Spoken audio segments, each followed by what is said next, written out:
தொலைக்காட்சி நேயர்களுக்கு வணக்கங்கள். மற்றும் ஒரு வணக்கம் ஓம் டிவி நிகழ்ச்சியின் வாயிலாக உங்கள் அனைவரையும் சந்திப்பதில் மகிழ்ச்சி.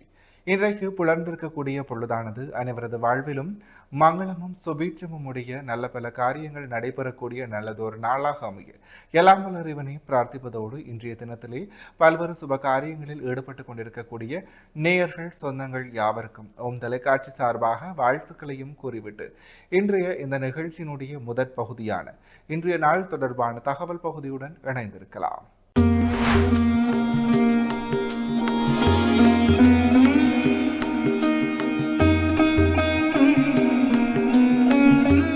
இணைந்திருக்கின்றோம் வணக்கமோம் டிவியின் இன்றைய நாள் தொடர்பான தகவல் பகுதியுடன்.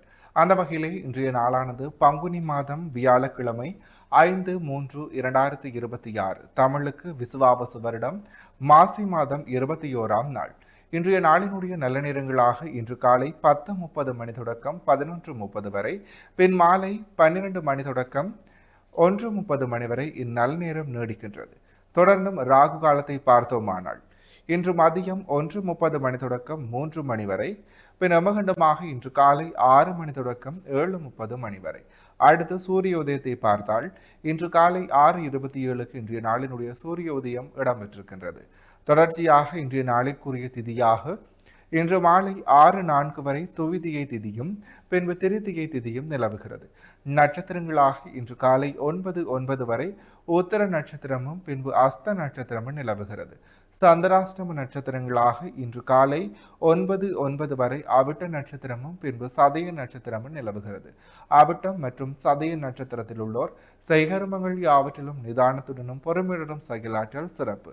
எனவே நேயர்களே, இவைதான் இன்றைய நாள் தொடர்பான தகவல் பகுதிகள் ஆகும்.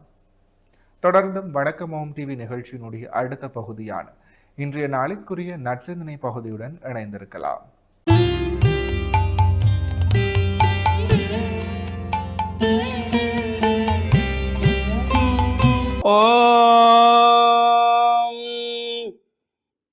தனந்தரும் கல்வி தரும் ஒரு நாளும் தளர்வறியாமனந்தரும் தெய்வ வடிவும் தரும் நெஞ்சில் பஞ்சமில்லா இனம் தரும் நல்லன எல்லாம் தரும் அன்பர் என்பவர்க்கே கனம் தரும் பூங்குழலாள் அபிராமி கடை கண்கணே. ஓம் நமச்சிவாய. மேன்மைகள் சைவநீதி விளங்குக உலகமெல்லாம். நோயற்ற வாழ்வே குறைவற்ற செல்வம். அந்த நோய் நொடிகள் இல்லாத வாழ்வி இந்த உலக மக்கள் எல்லோரும் வாழ வேண்டும் என்று கலியுகத்தின் காந்தமலை ஜோதியாகிய சபரிமலை சுவாமி ஐயப்பனுடைய திருவடிகளை சிறந்தாழ்த்தி டான் தமிழொலி ஓம் தொலைக்காட்சி நேயர்கள் அனைவருக்கும் சர்வதேச இந்து மத குறிப்பீடம் அகில இலங்கை சபரிமலை ஸ்ரீ சாஸ்தாபீடத்தின் சார்பில் இனிய வணக்கங்களும் நல்லாசிகளும். இன்றும் மங்களகரமான விஸ்வாவசு வருஷம் மாசி மாதம் 21ஆம் நாள் 5/3/2026 வியாழக்கிழமை. இன்று மலர்ந்திருக்கின்ற இன்றைய பொழுதும் நம் எல்லோருடைய வாழ்விலும் எல்லா விதமான சிறப்புகளும் கிடைக்க வேண்டும். வாழ்வில் உயர்வுகள் கிடைக்க வேண்டும், பெருமைகள் கிடைக்க வேண்டும். நாம் தொடங்குகின்ற காரியங்கள் எல்லாம் நல்லபடியாக நிறைவேறும் என்று இஷ்ட தெய்வங்கள், குல தெய்வங்கள், பாரம்பரிய தெய்வங்களையும் வழிபட்டு பெற்றோர்கள் பெரியவர்களுடைய அன்பையும் ஆசையும் பெறுகின்ற பொழுதும் எந்த நாளும் நமக்கு நல்ல நாள் தான். இன்று குரு வாரம் என்று போற்றுகின்ற வியாழக்கிழமை. இந்த வியாழக்கிழமையிலே நாம் ஆசாரசீரராக ஆலயங்களுக்கு செல்லக்கூடியவர்கள் சென்று இறை வழிபாடுகளை செய்யலாம். நமக்கு அருகிலே ஆலயம் இல்லை, தொலைவிலே தான் இருக்கிறது, நேரம் போதாது என்று எண்ணுகின்றவர்கள், நாம் தொழிலுக்கு போக வேண்டும் அல்லது பாடசாலைக்கு போக வேண்டும், அலுவலகத்துக்கு செல்ல வேண்டும். எனவே வீட்டிலே நம் முன்னோர்கள் இதையெல்லாம் உத்தேசித்தான் இந்த வீட்டிலே சுவாமி அறை ஒன்றை வைத்தார்கள். அதை இப்போ பலரும் கணக்கெடுக்கிறது இல்லை. இந்த சுவாமி அறை ஏன் வைத்தார்கள்? அது தாய் அறை என்று சொல்லிக் கொள்ளுவது. இந்த சுவாமி அறையிலே விநாயகப் பெருமான், லக்ஷ்மி, முருகப்பெருமான், சரஸ்வதி, சிவன் பார்வதி குடும்பம் என்று அவரவருடைய வசதிக்கேற்ப 3 படங்களோ 5 படங்களோ 7 படங்களோ 9 படங்களோ வைத்துக்கொள்வார்கள். அவ்வாறு அந்த வீட்டிலே சுவாமி அறையிலே சென்று சாம்பிராணி தூபங்கள் விட்டு தீபங்கள் ஏற்றி பிரார்த்தனை செய்தாலே அந்த வீட்டிலே மங்களம் உண்டாகும், செல்வங்கள் எல்லாம் கிடைக்கக்கூடியதாக இருக்கும். ஆலயங்களுக்கு செல்லக்குள்ளே சென்று பிரார்த்தனை செய்துவிட்டு இந்த நவக்கிரகங்களுக்குள்ளே குபேர திசை என்கின்ற திசை, செல்வங்களை கொட்டி கொடுப்பவன் குபேரன். அந்த குபேர திசை வடக்கு திசை, வடக்கு திசை நோக்கி அமர்ந்திருப்பவர் வியாழ பகவான். அந்த வியாழ பகவானுக்கு மஞ்சள் பட்டு சாத்தி மஞ்சள் மலர்களாலே அர்ச்சனை வழிபாடுகள் செய்து கொண்டல் கடல் நிவேதனம் வைத்து பிரார்த்தனை செய்கின்ற பொழுதிலும் எல்லா விதமான தோஷங்கள் நீங்கக்கூடிய வகையிலே வியாழனுடைய அனுகிரகம் நமக்கு இருந்தால் குரு பார்க்க கோடி நன்மை. அந்த குரு பார்வை, வியாழனுடைய பார்வை நமக்கு கிடைக்க வேண்டும். அதுதான் வியாழ சுகம் என்று சொல்லிக் கொள்வார்கள். ஒரு கல்யாணம் நடக்கணுமா, ஒரு நல்ல காரியம் நமக்கு நடக்கணுமா, அதுக்கு வியாழன் நல்ல நிலை இருந்தால், வியாழ பகவானுடைய பார்வை நல்ல பார்வையாக இருந்தால் அவையெல்லாம் சிறப்பாக நடைபெறக்கூடியது. அவ்வாறு வியாழ பகவானையும் வழிபாடு செய்து ஆலய வழிபாடுகளை செய்து இஷ்ட தெய்வங்களையும் குலதெய்வங்களையும் பிரார்த்தனைகள் செய்வதோடு இந்த அகில இலங்கை சபரிமலை சாஸ்தாபுரத்தினுடைய 45வது ஆண்டு நிறைவை முன்னிட்டு மாபெரும் ஆன்மீக பெருவிழா வருகின்ற ஞாயிற்றுக்கிழமை நடைபெறுவதாக ஏற்கனவே அறிவிக்கப்பட்டிருந்தது. தவிர்க்க முடியாத காரணத்தினால், எல்லோருக்கும் தெரியும், நாட்டில் அசாதாரண சூழ்நிலை காரணமாக அந்த ஆன்மீக பெருவிழா பிற்போடப்பட்டிருக்கிறது. எதிர்வருகின்ற 8ஆம் தேதி ஞாயிற்றுக்கிழமை அந்த விழா நடைபெற மாட்டாது, பிற்போடப்பட்டிருக்கிறது. எல்லோருக்குமே தெரியும், இன்று போக்குவரத்து சங்கடங்கள், எரிவாயுகள், பெட்ரோல் கிடைப்பது மிகவும் சிரமமாக இருக்கின்றது. அதேபோல வெளிநாட்டிலே இருந்து வருகின்றவர்களுடைய நிலைகள், விமான போக்குவரத்துகள் பல தடைகளினாலே இந்த சர்வதேச இந்து மத குருவிடத்தினுடைய London, German, France, Swiss, Canada, America போன்ற நாடுகளிலிருந்து வரக்கூடிய குருமார்களும் வருவதற்குரிய வசதிகள் இல்லாத சூழ்நிலை, விமானங்கள் தடைப்பட்டிருக்கிறது. இந்த அசாதாரண சூழ்நிலையை முன்னிட்டும் யாழ்ப்பாணம், மட்டக்களப்பு, திருகோணமலை பகுதியிலிருந்து கூடுதலான பாராட்டு கௌரவம் பெறுகின்றவர்கள் வருவதற்கு சிரமம் ஏற்படுகின்ற வகையினாலே அந்த அவர்களுடைய நலனை கருதி இந்த ஆன்மீக பெருவிழா வருகின்ற ஞாயிற்றுக்கிழமை நடைபெற மாட்டாது, பின்போடப்பட்டிருக்கிறது. அந்த விழா திகதி பின்னர் அறிவிக்கப்படும் என்பதையும் தெரிவித்து, ஓம் தொலைக்காட்சி நேயர்கள் அனைவருக்கும் சர்வதேச இந்து மத குறிப்பிடத்தின் சார்பில் நல்லாசிகளை கூறிக்கொள்வதில் மன மகிழ்வு கொள்கிறோம். வணக்கம். இன்றைய நாளிற்குரிய நற்சிந்தனை பகுதியை வழங்கிய ஆன்மீக அருள் ஜோதி ஸ்ரீ ஐயப்பதாச சாம்பசிவ சிவாச்சாரியார் ஐயா அவர்களுக்கு மனம் கனிந்த நன்றிகள். தொடர்ந்தும் நிகழ்ச்சியில் இன்றைய நாளிற்குரிய ராசிபலன் பகுதியுடன் இணைந்திருக்கலாம்.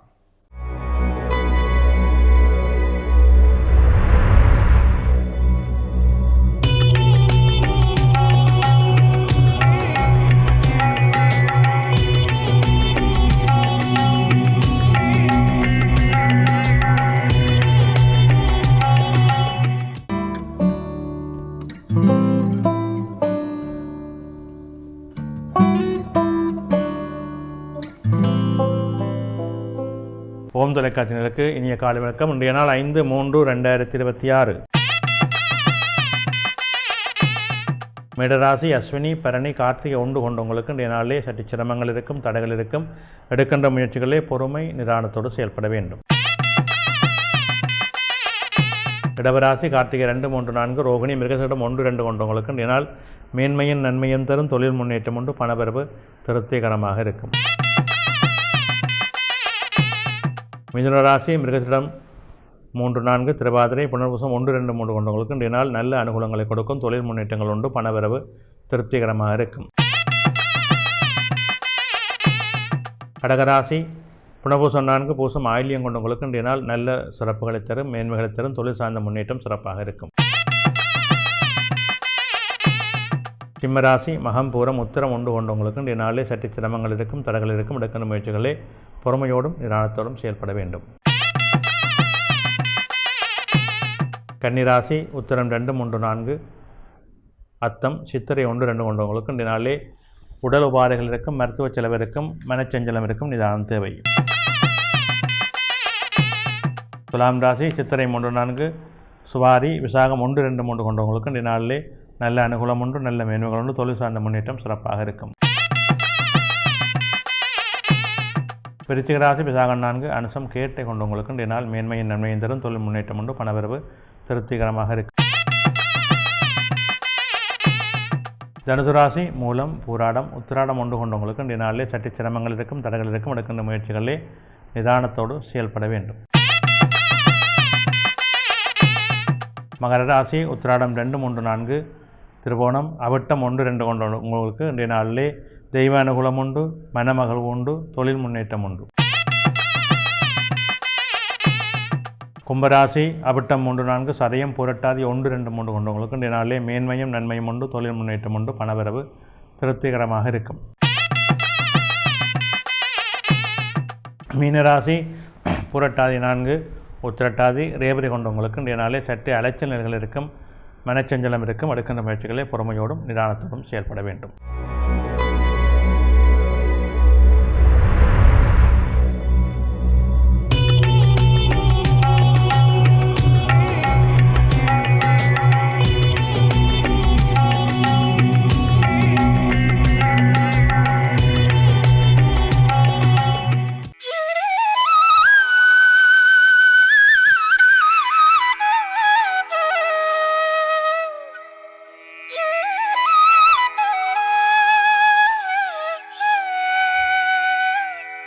இன்றைய சிந்தனை, எங்களுடைய வாழ்க்கையிலே எதை செய்ய வேண்டும், எதை செய்யக்கூடாது என்று நாங்கள் சிந்திக்க வேண்டும். நாங்கள் நிறைய கற்றவர்கள் கூட, விடயங்களை நன்கு அறிந்தவர்கள் கூட சில விடயங்களிலே தவறு செய்து விடுகின்றார்கள். இதற்கு ஒரு சின்ன உதாரணம் மகாபாரதம். மகாபாரதத்திலே ஒரு அவையிலே, அவையோர் நிறைந்த, அதுவும் நல்ல கற்றறிந்தோர் நிறைந்த அவையிலே பாஞ்சாலி கொண்டு வரப்படுகின்றால், அங்கே துயில் உரியப்படுகின்றது, அவமானப்படுத்தப்படுகின்றாள். அப்பொழுது மாபெரும் ஆச்சாரியர்களான துரோணாச்சாரியார், பீஷ்மர், திருஷ்டாதன் மற்றும் நிறைந்த சபை, எல்லோரும் பெரியவர்கள், மூத்தவர்கள், யாரும் இதை தவறு என்று துரியோதனை தட்டி கேட்கவில்லை. எல்லோரும் மௌனம் சாய்த்தார்கள். ஏன்? எல்லோருமே மௌனமாக இருந்தார்கள். ஒருவருமே அதை இந்த தவறை தட்டி கேட்கவில்லை, இது தவறு என்று சொல்லவில்லை. மகாபாரதத்திலே அத்தனை பேரும் அழிவுக்கு காரணம் அதுதான். அங்கே ஒருவர் மட்டும் அந்த இடத்தை விட்டு சென்றார், இந்த தவறு என்று சுட்டி காட்டினார் துரியோதனுக்கு. அவர்தான் விதுரர். விதுரருடைய வில் உலகத்தை அளிக்கின்ற வல்லமை பெற்றது. நீதி தவறாத பெரிய ஒரு மகான். விதுர நீதி என்கின்ற ஒரு புத்தகம் கூடி இருக்கின்றது. அவரால் சொல்லப்பட்ட ஆட்சி முறைகள், அந்த நெறி தவறாத தர்மங்கள் எல்லாம் மிக அழகாக சொல்லியிருக்கின்றார். அந்த அவையிலே விதுரர் மட்டும்தான் அந்த திரௌபதிக்கு நடந்த துயரத்தை பார்த்துவிட்டு அந்த அவையை விட்டு அவர் சென்று விட்டார். அது தவறு என்று சுட்டி காட்டி சென்று விட்டார். எனவே எங்கே எந்த விடயம் தவறோ அதை துணிந்து சுட்டி காட்ட வேண்டும். நாங்கள் இருக்கின்ற அவை பெரிய அவை, இங்கே எங்களுடைய சொல் எடுபடாது. விதுரருடைய சொல் எடுபடவில்லை. ஆனால் அவர் அதற்காக அவர் பயங்கொள்ள இல்லை. தவறை தவறென்று சொன்னார். அதனால்தான் மகாபாரதத்திலே அழியாமல் இருந்தவர் அவர் ஒருவர் மட்டும்தான். மகாபாரதத்திலே துரியோதனனை சார்ந்த அத்தனை பேரும் அழிந்தார்கள். விதுரர் மட்டும் அவர் போரிலும் கலந்து கொள்ளவில்லை, அழிவையும் அவர் எதிர்கொள்ளவில்லை. அந்த நீதி அவரை காப்பாற்றியது, அந்த நேர்மை அவரை காப்பாற்றியது, அந்த தத்துவமான வாழ்க்கை அவரை காப்பாற்றியது. அவர் தன்னுடைய அந்த மகத்தான அந்த வில் துரியோதனன் போன்ற கெட்டவர்களுக்காக அது பயன்படக்கூடாது என்று அந்த வில்லையே முறித்தெறிந்துவிட்டு அந்த போரிலேயே கலக்காமல் சென்றவர். அவருடைய வாழ்க்கை நெறி ஒரு அற்புதமான வாழ்க்கை நெறி. அந்த விதுர நீதி என்பது இன்றும் பேசப்படுகின்ற ஒரு நீதி.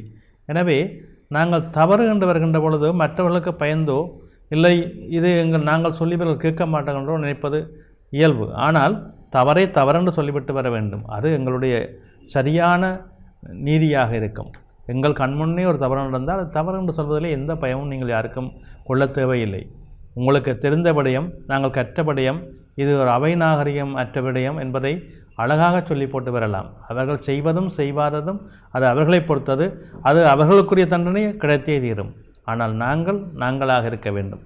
இதை ஒவ்வொருவரும் உங்களுடைய விடயங்களிலே, உங்களுடைய குடும்பத்திலே இருந்து கூட, உங்களுடைய குடும்ப இல்லங்களிலே கூட, உங்களுக்கு பெரியவர்கள் தாய் தந்தையர்கள் கூட சில தவறுகளை புறம்பாக செய்தால் நீங்கள் பிள்ளைகள் சுட்டி காட்டலாம். அம்மா இது தவறு, அப்பா இது தவறு, எங்களுக்கு இது தேவையில்லை என்பதை நாங்கள் வழிநடத்த வேண்டும். எங்களுடைய தவறுகளை நாங்கள் சரியாக சுட்டி காட்ட வேண்டும். யார் இவர் என்று பார்க்கக்கூடாது. எங்களுக்கு இது தவறென்று தெரிந்தால் இந்த தவறை நேராக சொல்லுவது மனிதனுடைய நல்ல இயல்புகளிலே ஒரு நல்ல இயல்பு. அதை நாங்கள் மனதிலே கொள்ள வேண்டும், செயல்பட வேண்டும். நன்றி.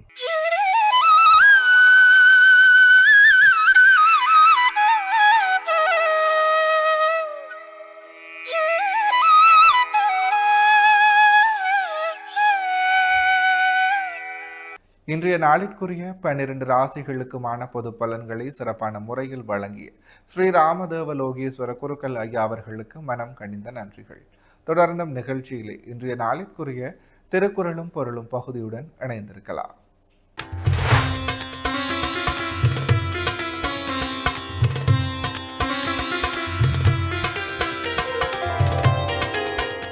இணைந்து கொண்டிருக்கின்றோம் வணக்கமோம் டிவியின் திருக்குறளும் பொருளும் பகுதியுடன். அந்த வகையிலே இன்றைய நாளிற்குரிய குறளும் பொருளுமாக அன்புற்று அமர்ந்த விளக்கென்ப வையகத்து இன்புற்றார் எய்தும் சிறப்பு. இக்குறளினுடைய பொருளாக உலகத்தில் இன்பமுற்று வாழ்கின்றவர் அடையும் சிறப்பு, அன்பு உடையவராகி பொருந்தி வாழும் வாழ்க்கையின் பயன் என்று கூறுவர். இக்குறளையும் பொருளையும் மீண்டும் ஒருமுறை பார்க்கலாம். அன்புற்று அமர்ந்த வழக்கென்ப வையகத்து இன்புற்றார் எய்தும் சிறப்பு. இக்குறளினுடைய பொருளாக உலகத்தில் இன்பமுற்று வாழ்கின்றவர் அடையும் சிறப்பு, அன்பு உடையவராகி பொருந்தி வாழும் வாழ்க்கையின் பயன் என்று கூறுவர். எனவே நேர்களே, இவைதான் இன்றைய நாளிற்குரிய திருக்குறளும் பொருளும் பகுதியாகும். தொடர்ந்து வணக்கமோம் டிவி நிகழ்ச்சியினுடைய இறுதி பகுதியான இன்றைய நாளிற்குரிய மங்களேசி பகுதியுடன் இணைந்திருக்கலாம். இன்றைய நாளிற்குரிய அனைத்து வணக்கமோம் டிவி பகுதிகளும் நிறைவேறியது. மற்றொரு வணக்கமோம் டிவி நிகழ்ச்சியின் வாயிலாக உங்கள் அனைவரையும் சந்திக்கும் வரையில் உங்களிடத்திலிருந்து விடைபெற்று செல்கிறேன். நன்றி, வணக்கம்.